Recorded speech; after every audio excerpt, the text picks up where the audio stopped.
नत्वा सरस्वतीं देवीं शुद्धां गुण्यां करोम्यहम् पाणिनीय प्रवेशाय लघु सिद्धांत कौमुदीम। स्वागत है आप सभी का संस्कृतम यूट्यूब चैनल में। दोस्तों, यूपी टीजीटी में अभी तक जितने प्रश्न पूछे गए हैं तो एक एक टॉपिक के हमारे इसी चैनल में जो पूछे गए प्रश्न हैं उनकी सविस्तार व्याख्या, यूं कहें कि चारों विकल्पों की व्याख्या संस्कृत प्रश्न मीमांसा जो कि संस्कृत गंगा से प्रकाशित है उसके आधार पर यहाँ कराया जा रहा है, जिसमें पूर्व में अभिज्ञान शाकुंतलम की सारी प्रश्नोत्तरी कराई जा चुकी है। अब हम संस्कृत व्याकरण को लेकर के उस चर्चा को आगे बढ़ा रहे हैं, जिसमें आज संस्कृत व्याकरण का दूसरा वीडियो लेकर के उपस्थित हो रहे हैं। इसके पूर्व एक वीडियो आ चुका है जिसमें 7 प्रश्न कराए जा चुके हैं। आज हम प्रश्न संख्या 8 से अपनी क्लास को आगे बढ़ाएंगे। हमारे इस चैनल में यूपी टीजीटी में जो भी प्रश्न पूछे गए हैं तो उससे संबंधित विषय वाइज एक प्लेलिस्ट तैयार की गई है इसी चैनल में, तो आप वहां जाकर के इसको देख सकते हैं। उसका मास्टर वीडियो भी बनाया जा चुका है, जैसे खंड वाइज वीडियो बनाए गए हैं तो अलग अलग खंडों में जो है तो उसका एक मास्टर वीडियो बना करके एक ही जगह सारे वीडियो को दे दिया गया है, जिसमें एक ही वीडियो में सारे प्रश्नों को देख सकें। जैसे अभिज्ञान शाकुंतलम के अभी तक पूछे गए प्रश्नों को एक ही वीडियो में आप देख सकते हैं। तो आप प्लेलिस्ट चेक कर लीजिए और वहां जाकर के उसका लाभ ले सकते हैं। आइए आज की अपनी चर्चा को आगे बढ़ाते हैं। तो प्रश्न है, निम्नलिखित में शुद्ध वाक्य कौन सा है? शुद्ध वाक्य का यहाँ चयन करना है। 4 विकल्प दिए गए हैं। टीजीटी 1999 में यह प्रश्न पूछा गया है। विकल्प है, ग्रामस्य बहि विद्यालयोस्ति, ग्रामे बहि विद्यालयोस्ति, ग्रामात् बहि विद्यालयोस्ति अथवा ग्रामम बहि विद्यालयोस्ति। 4 विकल्प दिए गए हैं। बहि के योग में जो है आपको यहाँ पर देखना है कि ग्रामस्य, ग्रामात्, ग्रामे, ग्रामम। ठीक है, तो यहाँ पर बहि के योग में क्या होता है? पंचमी विभक्ति का प्रयोग होता है, तो सी नंबर आपका सही जवाब हो जाएगा। ग्रामात् बहि विद्यालयोस्ति, ये सही हो जाएगा। ठीक, आइए व्याख्या को हम समझते हैं। अपपरि बहिरंच वह पंचम्या, यह सूत्र है।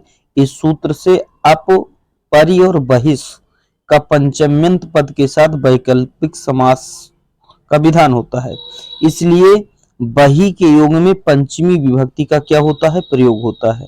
इसीलिए यहाँ पर आप देख रहे होंगे कि ग्रामात् बहि विद्यालयोस्ति, बहि के योग में ग्राम में क्या हो गई? पंचमी लग गई, तो ग्रामात् बहि विद्यालयोस्ति। अगली व्याख्या देखते हैं। दूरांतिकार्थै षष्ठ्यन् तरस्याम्, इस सूत्र से निकट शब्द के योग में ग्राम में क्या होगा? षष्ठी विभक्ति का प्रयोग होगा। जैसे देखिए, निकट है, निकटम है, तो ग्राम के निकट, तो यहाँ पर ग्रामस्य निकटम हो गया, तो निकट के योग में क्या हो गया? षष्ठी लग गई ग्राम में।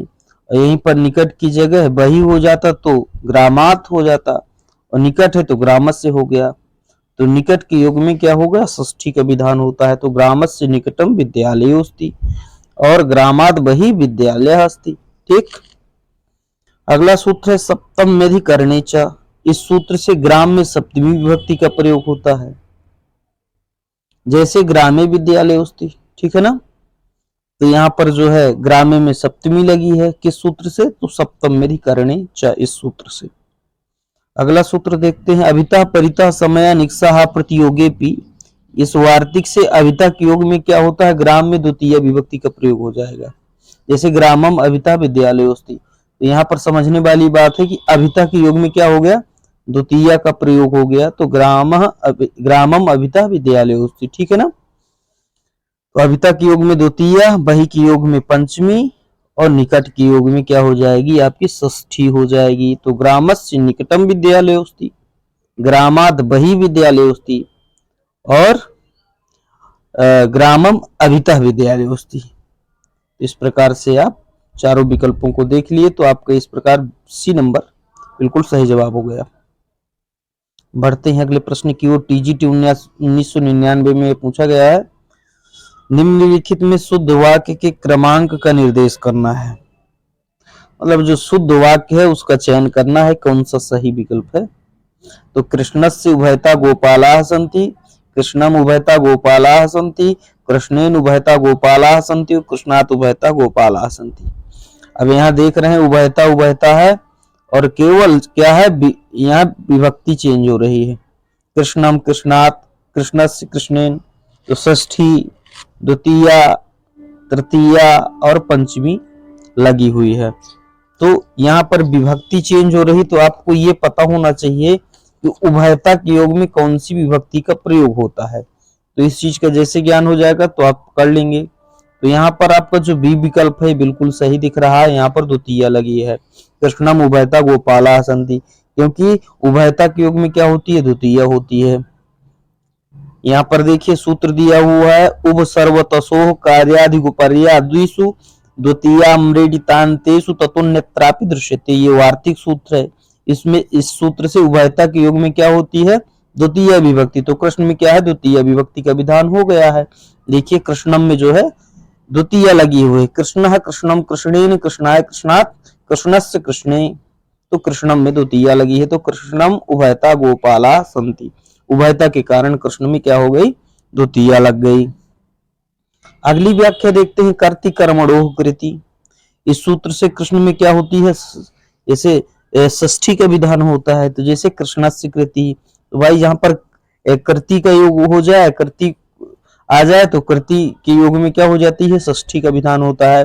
तो कर्ति कर्मणोः कृति, इस सूत्र से कृति के योग में षष्ठी होती है, किस सूत्र से, तो कर्ति कर्मणोः कृति, इस सूत्र से। तो कृष्णस्य कृति, कृष्ण की कृति, तो यहाँ पर कृति देख करके कृष्णस्य हो गया। ठीक, अगली व्याख्या देखते हैं, सहयुक्ते प्रधाने। इस सूत्र से कृष्ण में तृतीय विभक्ति का विधान होगा। ठीक है ना, जैसे कृष्णेन सह गोपालः आगता। अब यहाँ पर ये कहा जा रहा है कि जहां पर सह आ जाए तो उसके योग में तृतीय होती है। तो यहाँ पर देखिए कृष्णेन सह, तो सह आ गया ना, तो कृष्ण में जो है तृतीय लग गई। ठीक, तो कृष्णेन बन गया, तो कृष्णेन सह गोपालः आगतः। तो इस प्रकार से कृष्णेन सह गोपालः आगतः किस सूत्र से हो गया, तो सहयुक्ते प्रधाने, इस सूत्र से।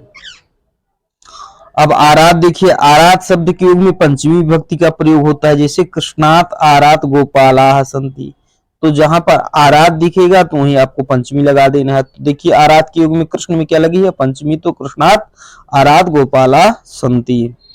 तो इस प्रकार से आपने देखा कि निम्नलिखित शुद्ध वाक्य क्रमांक का निर्देश करना था, मतलब सही आपको विकल्प खोजना था। तो बी नंबर राइट आंसर हो जाएगा। ओके, कृष्णम उभयता गोपालाः सन्ति, उभयता के योग में क्या हो गई, द्वितीय विभक्ति का प्रयोग हो गया। आइए आगे देखते हैं। अब देखिए यहाँ पर कृष्णस्य, तो यहाँ पर कृष्णस्य कृति आप यहाँ देख सकते हैं, यदि कृति हो जाती तो कृष्णस्य कृति है, कृष्णेन उभयता, तो यहाँ पर सह हो जाता तो कृष्णेन हो जाता, सह के योग में तृतीया। कृष्णात उभयता, तो यहाँ पर पंचमी जो है आरात के योग में, तो कृष्णात आरात हो जाता, तो कृष्णात हो, आरात का यहाँ पे यदि प्रयोग होता तो आपका पंचमी लग जाती, तो कृष्णात हो जाता। तो आरात के योग में पंचमी और उभयता के योग में द्वितीया और कृति के योग में षष्ठी और सह के योग में जो है तृतीया का प्रयोग होता है। ये निष्कर्ष के रूप में आपने जान लिया। आइए अगले प्रश्न की ओर बढ़े। गाम दोग्धिपयः बलिम भिक्षते वसुधा। उपर्युक्त वाक्यों में क्रमशः गाम और बलिम में कर्म कारक द्वितीय विभक्ति का विधायक सूत्र क्या है, कौन सा है। तो कर्म जो संज्ञा कर रहा है तो कौन सा सूत्र करता है, ये पूछा जा रहा है। कर्म संज्ञा का इन उपर्युक्त जो उदाहरण दिए हैं, तो इनमें से कर्म संज्ञा का विधान किस सूत्र से होता है। ठीक है, तो अधिसिंगस्थासाम कर्म उपान्वध्यांग वसा कथितम च और अभिनिवेशस्व। तो यहाँ पर आप देख रहे होंगे कि गाम दोग्धिपय, ठीक है ना, दुहियाच पचदंड, ये आप जान रहे होंगे, अभिक्षते वसुधाम। तो यहाँ पर अकथितम च, ये जो सूत्र है दुहियाच पचदंड इत्यादि, ये जो 16 विकर्मक धातु हैं उनका प्रयोग दिखाया गया है, तो इसलिए यहाँ पर कर्म संज्ञा इस सूत्र से हो जाएगी। तो सी नंबर आपका सही जवाब हो जाएगा। आइए व्याख्या देखते हैं। अकथितम च सूत्र से अपादानादि कारक की अभिवक्षा में, ठीक है, जैसे हमको क्या कहना है, पंचमी कहना है, और पंचमी ना कह करके क्या कर दिए, द्वितीय कह दिए, ठीक है ना, तो पंचमी की क्या अभिवक्षा हो गई, ठीक, चतुर्थी की अभिवक्षा हो गई, सप्तमी की अभिवक्षा हो गई। तो इस प्रकार से यहाँ पर क्या हो गया, अपादान आदि की जो है क्षम्यताम, सप्तमी या चतुर्थी की नहीं, मतलब कारक की, संप्रदान की, अपादान की, अधिकरण के, इस प्रकार से, ठीक है। तो मतलब संप्रदान, अपादान, इनकी अभिवक्षा, मतलब जिनको नहीं कहा गया और उसके स्थान में द्वितीय कह दिया गया, तो द्वितीय की क्या हो गई, विवक्षा। जिसके स्थान में नहीं कहा गया, जिसे पंचमी को कहना था उसको नहीं कहा गया, तो पंचमी की विवक्षा, द्वितीय को कह दिया तो द्वितीय की विवक्षा हो गई, ठीक। तो वही बताया जा रहा है कि सूत्र से अपादानादि कारक की अभिवक्षा में गाम और बलिम में कर्म कारक द्वितीय विभक्ति का प्रयोग हुआ है, ठीक है ना। तो बलिम में क्या हो गई है, द्वितीय विभक्ति हो गई है, और गाम में भी क्या हुआ है, द्वितीय हो गई है। और यहाँ पर गाम में क्या होना चाहिए, पंचमी होना चाहिए था, बलिम में क्या हो जाना चाहिए था, चतुर्थी होना चाहिए था। तो यहाँ पर चतुर्थी पंचमी ना होकर के द्वितीय हो गई, तो द्वितीय की विवक्षा और पंचमी चतुर्थी की अभिवक्षा हो गई, ठीक। यथा गाम दोग्धिपय, ठीक है, और बलिम भिक्षते वसुधाम। तो दुहियाच आदि इस कारिका में 16 द्विकर्मक धातुओं की क्या होती है, गणना हो जाती है। किस सूत्र में, अकथितम च, इस सूत्र से। अब अगले सूत्र की व्याख्या देखते हैं। अधिसिंग स्थासाम कर्म, इस सूत्र से सिंग, स्था और आस ये 3 धातुओं हैं, इनके योग में यदि उपसर्ग लगा है पूर्व में, ठीक है ना, तो क्रिया की क्या होती है, क्रिया के आधार में की क्या हो जाती है, कर्म संज्ञा होती है। यदि सिंग, स्था और आस ये 3 धातुओं उपसर्ग के साथ हो तो क्रिया के आधार की क्या हो जाएगी, कर्म संज्ञा होगी। आधार की वहां पर कर्म संज्ञा होती है। जैसे हरि वैकुंठम अधितिष्ठति, अब देखिए यहाँ पर अधितिष्ठति में अधि उपसर्ग है, स्था धातु है, ठीक है। तो यदि तिष्ठति हो जाएगा तो हरि वैकुंठम की जगह वैकुंठे हो जाएगा, सप्तमी लग जाएगी, ये आधार है। अब यहाँ पर अधि उपसर्ग के साथ स्था धातु लग गई है, तो वैकुंठे की जगह वैकुंठम हो गया, द्वितीय का प्रयोग हो गया, ठीक है ना। तो हरि वैकुंठम अधितिष्ठति, यहाँ द्वितीय आ गई। तो वही कहना चाह रहे हैं कि सिंग और स्था और आस धातु के योग में क्या हो जाएगी, द्वितीय का प्रयोग होगा, यदि ये सिंग, स्था, आस उपसर्ग के सहित हो, ठीक है। तो आधार की क्या हो जाएगी, कर्म संज्ञा होगी। अगला सूत्र देखते हैं, उपान वध्यांग वसा। इस सूत्र से वस धातु के पूर्व यदि उप, अनु और अधि और आंग में से कोई भी उपसर्ग लगा हो तो क्रिया के आधार की क्या हो जाती है, कर्म संज्ञा होती है, ठीक है।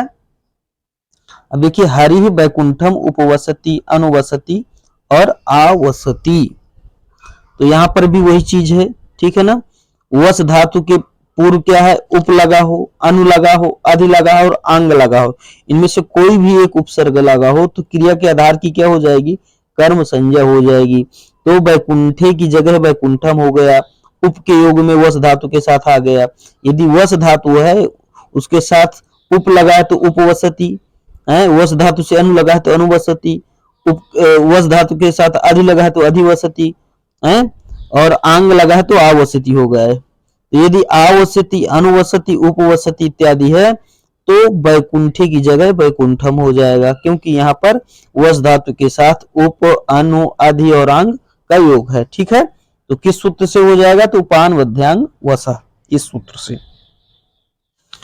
आगे बढ़ते हैं, अभिनिविष्च, इस सूत्र से विष धातु के पूर्व अभि और नि उपसर्ग क्रमशः लगे हो तो क्रिया के आधार की क्या हो जाएगी, कर्म संज्ञा हो जाएगी। वही बात ये भी कह रहा है, ठीक है। क्या कह रहा है कि यदि सूत्र से विष धातु के पूर्व, थोड़ी सी कंडीशन चेंज कर दिया, कह रहा है विष धातु के पूर्व कौन कौन सा उपसर्ग लगा हो, अभि और नि उपसर्ग क्रमशः लगे हो तो क्रिया के आधार की क्या संज्ञा होगी, कर्म संज्ञा हो जाएगी।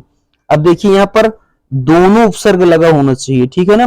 अभि और नि, तो देखिए अभिनिविशते विष धातु है, तो अभिनिविशते सह सन्मार्गम अभिनिविशते, तो सन्मार्गम क्या हो गई, द्वितीय विभक्ति यहाँ पर प्रयोग में आपको दिख रही हुई कर्म संज्ञा होकर के, तो ये आपकी ये व्याख्या हो गई। मूल प्रश्न क्या था, गाम दुग्धिपया बलिम भिक्षते वसुधाम में, इसमें कर्म संज्ञा कौन करता है, तो अकथितम च इतनेन सूत्रेण कर्म संज्ञा भवति। अग्रे चलामा, नमः स्वस्ति स्वाहा स्वधा अलम और वसट शब्दों के योग में कौन सी विभक्ति होती है, तो भाई टीजीटी 1999 में यह प्रश्न पूछा गया था। तो नमः स्वस्ति स्वाहा स्वधा अलम वसट योगाच है, कौन सी विभक्ति होगी, तो भाई चतुर्थी विभक्ति का प्रयोग होता है। ये जगत विदित है, बहुत सरल है, सी नंबर आपका क्या हो जाएगा, राइट आंसर हो जाएगा, चतुर्थी का प्रयोग होता है। आइए व्याख्या देखते हैं। नमः स्वस्ति स्वाहा स्वधालम वसट योगाच सूत्र से नमः स्वस्ति स्वाहा स्वधालम वसट शब्दों के में चतुर्थी विभक्ति का प्रयोग होता है, ठीक है। अंतरांतरण युक्त सूत्र में से अंतरा और अंतरेण शब्दों के योग में क्या होता है, द्वितीय होती है, अंतरांतरण सूक्ति, ठीक है। इस सूत्र से क्या हो गया, द्वितीय का विधान हो गया। अंतरा और अंतरेण ये दो शब्द जहां पर दिख जाएंगे तो वहीं आपको द्वितीय लगा देना है। प्रकृत्यादि उपसंख्यानम यह एक वार्तिक सूत्र है। इसे प्रकृति सम सुख दुख आदि शब्दों के युग में क्या होती है, तृतीय विभक्ति हो जाती है। तो प्रकृत्यादि उपसंख्यानम ये किसका विधान करता है, तृतीय का विधान, सुख दुख इत्यादि शब्दों में, ठीक है ना। आइए आगे देखते हैं। निम्नलिखित में कौन सा वाक्य शुद्ध है, शुद्ध वाक्य का चयन करना है, टीजीटी 1999 में पूछा गया यह प्रश्न है। अब देखिए, कविषु कालिदासः श्रेष्ठः, कविनाम कालिदासः श्रेष्ठः, कविभ्यः कालिदासः श्रेष्ठः अथवा कविभिः कालिदासः श्रेष्ठः। केवल एक, केवल बी, केवल सी, केवल ए और बी दोनों। अब यहां पर आपको बताना है कि इसमें कौन सा सही हो जाएगा।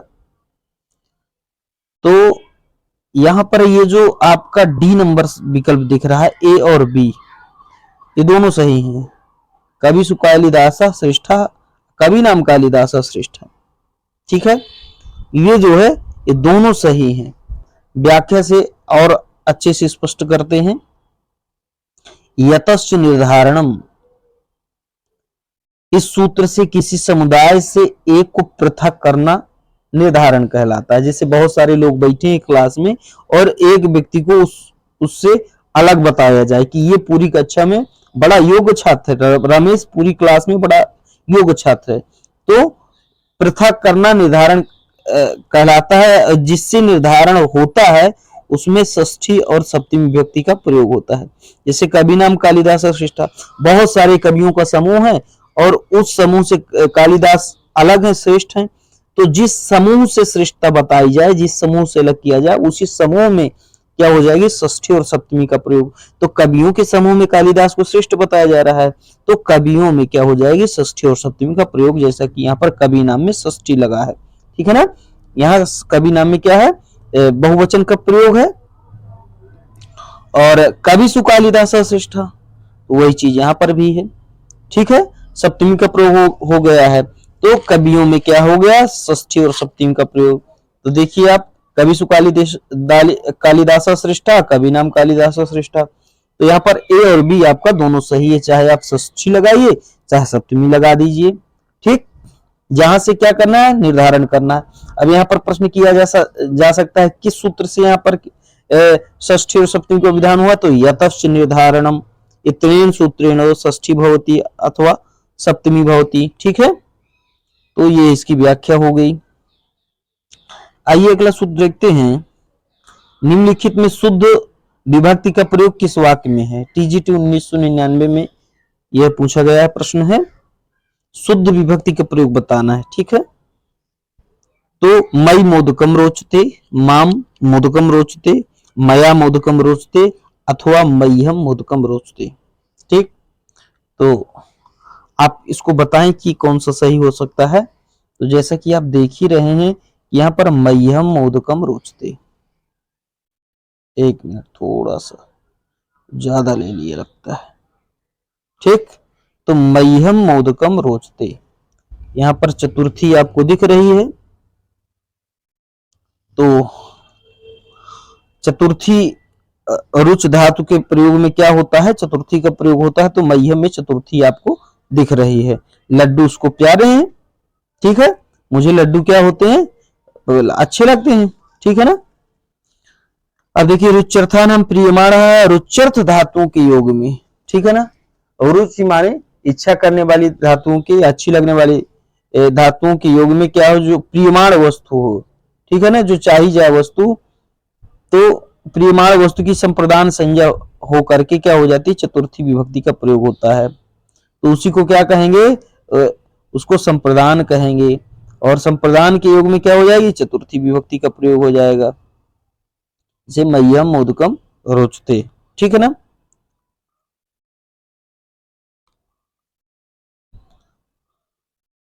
साधु साधु प्रयोगेचा ये वार्तिक सूत्र है।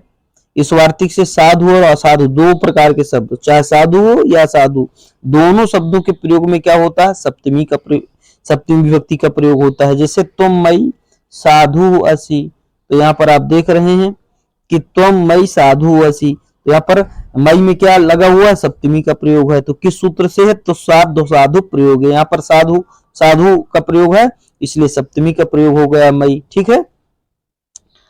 अगली व्याख्या देखते हैं, अकथितम च सूत्र से अपादानादि की अभिवक्षा में कर्म संज्ञा होकर द्वितीय विभक्ति का क्या होता है, प्रयोग होता है। जैसे मालवकम धर्मम ब्रूते, ठीक। तो अकथितम च ये सूत्र द्विकर्मक धातुओं को करने वाला है 16, तो यहाँ पर मालवकम धर्मम ब्रूते। सहयुक्त प्रधान, इस सूत्र से सह के योग में क्या होती है, तृतीया का विधान होता है। सह के साथ देखिए, सह मया सह गच्छति, तो मया में क्या लग गया, तृतीया का प्रयोग हो गया सह के योग में, ठीक है ना। तो सह मया गच्छति, तो इस प्रकार से यहाँ स्पष्ट हो गया कि निम्नलिखित में शुद्ध विभक्ति का प्रयोग देखना था, तो मह्यम मोदकम रुचते, ये जो है सत्य विकल्प हो गया आपका। चलते हैं अगले विकल्प की ओर। निम्नलिखित में शुद्ध वाक्य है, कौन सा वाक्य है शुद्ध, टीजीटी 1999 में लगातार व्याकरण से प्रश्न पूछे जा रहे हैं। तो मातरम स्मरति, मातुः स्मरति, मातरी स्मरति, अथवा मात्रा स्मरत, तो यहां पर कौन सा विकल्प सही हो जाएगा, इसको आप बताएं। तो दोस्तों इसका जो सही जवाब है मातुः स्मरति हो जाएगा, बी नंबर राइट आंसर है। आइए व्याख्या देखते हैं।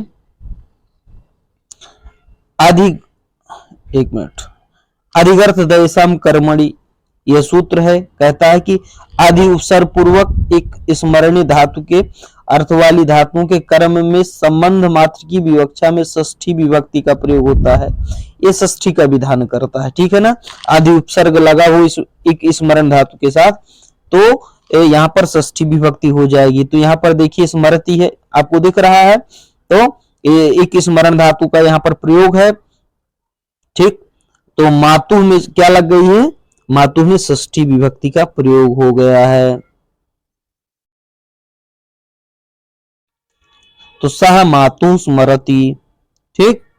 तो निम्नलिखित में शुद्ध वाक्य बताना है, तो मातु स्मरति, मात्रा स्मरति, मातरी स्मरति, मातरम स्मरति, यहाँ पर तृतीया द्वितीया सप्तमी यहाँ पर कोई नहीं होगी, षष्ठी का प्रयोग हो जाएगा। तो मातु स्मरति ये विकल्प आपका बिल्कुल सही जवाब हो जाएगा। अगले सूत्र को देखते हैं, कर्मणि द्वितीया, इस सूत्र से माता में द्वितीय विभक्ति होगी, यथा सह मातरम पश्यति, ठीक है। तो सह मातरम पश्यति, यहाँ कर्म में क्या कर दिया है, द्वितीय कर दिया, वह माता को देखता, तो मातरम में क्या हो जाएगी, द्वितीय हो जाएगी, ये कर्म मान करके। साधि निपुणाभ्याम अर्चायाम सप्तम में प्रत्यय, ये अर्च सत्कार प्रशंसा पूजा अर्थ में साधु और निपुण शब्दों के योग में क्या होती है, सप्तमी का विधान होता है। जैसे मातरी साधु, तो यहाँ पर माता मातृ शब्द से सप्तमी में मातरी बन गया, तो साधु के योग में क्या हो गया, मातरी। तो मातरी निपुण है, यहाँ पर निपुण के योग में क्या हो गई, सप्तमी के विधान, तो मातरी हो गया। तो मातृ शब्द से सप्तमी में मातरी, षष्ठी मातृ का क्या रूप बनेगा, तो मातु बनेगा, ठीक। तो स्मर धातु के अर्थ में क्या हो जाती है, ठीक, एक स्मरण धातु के योग में सप्तमी वो क्षमताम षष्ठी लगेगी, तो मातु स्मरति। और यहाँ पर साधु के साथ क्या हो जाएगा, मातरी हो जाएगा। यहाँ पर साधु के साथ सप्तमी का विधान हो जाएगा, तो यहाँ पर मातरी का प्रयोग करेंगे। निपुण के साथ भी सप्तमी लग जाएगी तो मातरी बन जाएगा। अगला सूत्र देखते हैं, संज्ञोन तरस्याम कर्मणि। इस सूत्र से सम उपसर्ग पूर्वक ज्या धातु, ठीक है, ज्या धातु के अनभिहित कर्म में विकल्प से तृतीय विभक्ति का प्रयोग होता है। जैसे सह मात्रा संजानीते, अब ज्या धातु से जो है क्या है, सम उपसर्ग पूर्वक ज्या धातु है, तो सम ज्या संजानीते ऐसा बना। तो संजानीते जो है किस धातु से बना है, ज्या धातु से, उसके पूर्व में सम उपसर्ग भी लगा है, तो सम उपसर्ग पूर्वक ज्या धातु के जो है अनभिहित कर्म में क्या हो जाता है, विकल्प से तृतीया।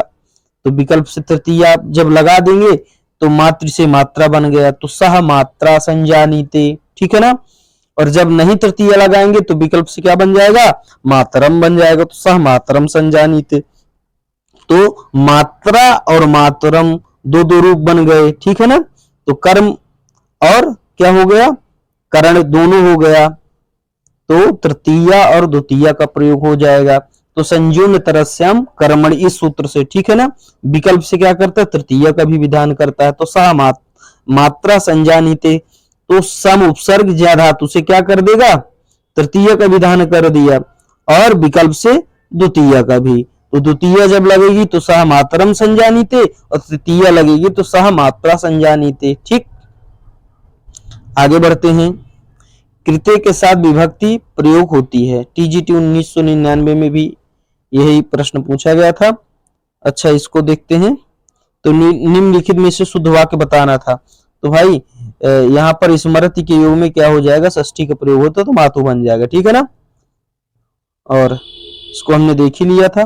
मातरी कब बनेगा, जब आप ज्या धातु से सम उपसर्ग पूर्वक ज्या धातु से क्या लगाएंगे, ज्या धातु, हाँ, ज्या धातु से सम उपसर्ग पूर्वक ज्या धातु का प्रयोग करेंगे तो आपको तृतीया लगा देना है, ठीक है।